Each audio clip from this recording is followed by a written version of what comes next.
Good afternoon, everybody. Today we're going to be taking a look at two of the Miracle class lounges on in Suvarnabhumi Airport out at the satellite terminal. This is a relatively new terminal.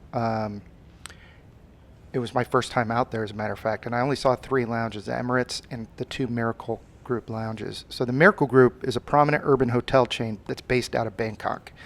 It's got a history of providing accommodation solutions for both business and leisure travelers. The group primarily focuses on urban hotels and airport-related services, operating a variety of properties in Bangkok and its airports, including the Miracle Suvarnabhumi Hotel and the Miracle Grand Convention Hotel. Additionally, they maintain award-winning airport lounges such as the Miracle Lounges at Suvarnabhumi. Suvarnabhumi's satellite terminal was opened in 2022. It was a soft opening, and they only allowed a few of the gates to be open. It now has 28 fully operational contact gates, and it can accommodate all the big airplanes such as the A380, 747, 350s, etc. It is rapidly becoming the new terminal for long-haul international flights.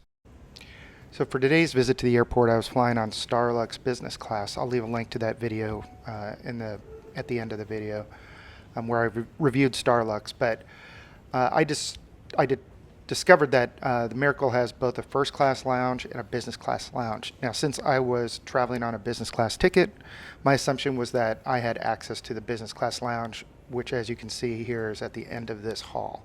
Something I didn't realize is that when I looked at my Priority Pass membership, I also had access to the first class lounge. So I thought I'd go ahead and go into the business class lounge first, have some food, and then go into the first class lounge and see if there were any differences. When you first walk into the lounge, it's a nice size lounge. I would say there's probably 100 seats, 150 seats. It also had bathroom and shower facilities. You could see the toilets there on the left, and then actually right around the corner from that is a sign that says showers. So pretty nice. I find the Miracle lounges kind of basic. The top tier ones are usually the airline affiliated lounges. Miracle Lounge tends to support a lot of people like Priority Pass card holders, etc. So, it's okay. Typically, the alcohol is okay. It's nothing top shelf, and the food is decent. It's all free if you have access to the lounge, so that's better than paying the airport prices. But you can see they had a variety of sandwiches, cold cut sandwiches. I was in between meals, so they were still bringing food out. So I found a couple empty Bunsen burners.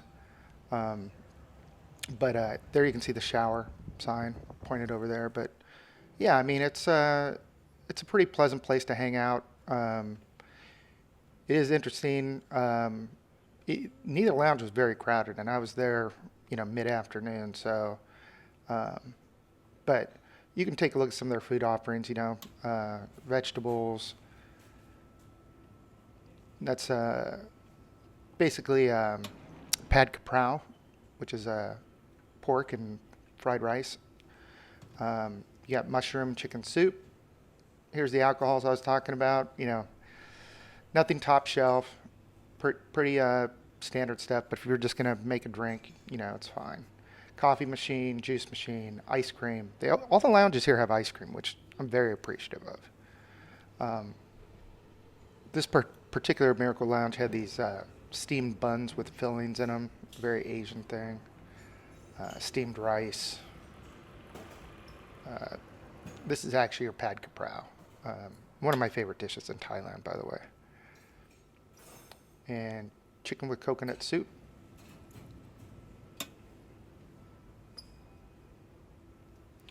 And more sandwiches. So you can see there's a couple different food sections. There's a shower and a bathroom, and that's all. They also had a custom order bar that had a few menu items you can see on the left-hand side there.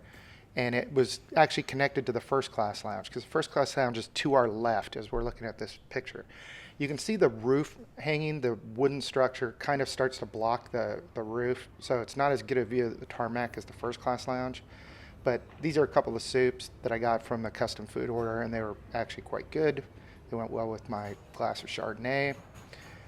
And now we'll go ahead and take you over to the first class lounge and let you see what that's like. So here's the entrance to the first class lounge. This is the inside of the lounge, right behind the service desk where you check in. You can see the furnishings are a little bit nicer. There's a little bit more marble. It's a little bit more upscale.